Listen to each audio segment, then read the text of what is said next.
Alors vous pouvez nous parler peut-être aussi, Michael Nabet, des liens entre le collectif Ultra Paris qui est impliqué là et le militantisme pro-palestinien, parce qu'il y a aussi il y avait un groupe apparemment avant, Gaza Firme, qui était actif au milieu des années 2010. Oui, mais alors après le plan Le Prou, une fois que toutes les associations ont éclaté, il y a eu une seule association qui s'est constituée, c'est le CUP. Maintenant, cette association-là, elle est très hiérarchisée. Donc il y a Romain Mabille qui dirige cette association, et il y a deux personnes aussi qui sont d'origine maghrébine qui dirigent aussi vraiment dans les faits cette association-là. Et c'est eux qui tiennent tout ce qui est, c'est un petit peu comme une mafia en fait, entre guillemets, c'est exagéré de dire une mafia, mais en tout cas c'est très hiérarchisé, et donc à partir de là, il n'y a pas de place à la discussion entre eux. Donc une fois qu'ils ont réussi à tenir le CUP, qui est vraiment la grande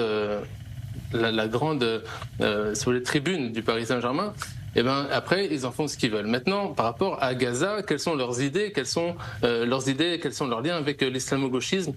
Moi, j'ai fait une petite enquête avec Human Face, et on a trouvé qu'il y avait 7 fois plus de pro-palestiniens qui pensaient que ce qui s'est passé le 7 octobre, c'est quelque chose qui est lié à la résistance par rapport au fait de terrorisme. Ça veut dire que si on prend l'ensemble de la population française, le CRIF a fait cette enquête, ils avaient trouvé qu'il y avait 7% des Français qui considéraient que ce qui s'est passé le 7 octobre, c'est du terrorisme. Ouais.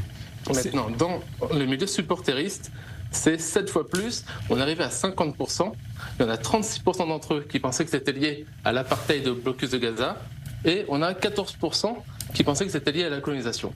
En tout cas, c'est pas très rassurant tout ça. Il y a seulement 50% qui pensent que le 7 octobre, c'est un acte terroriste. Ouais. Donc un effort d'information et de vérité.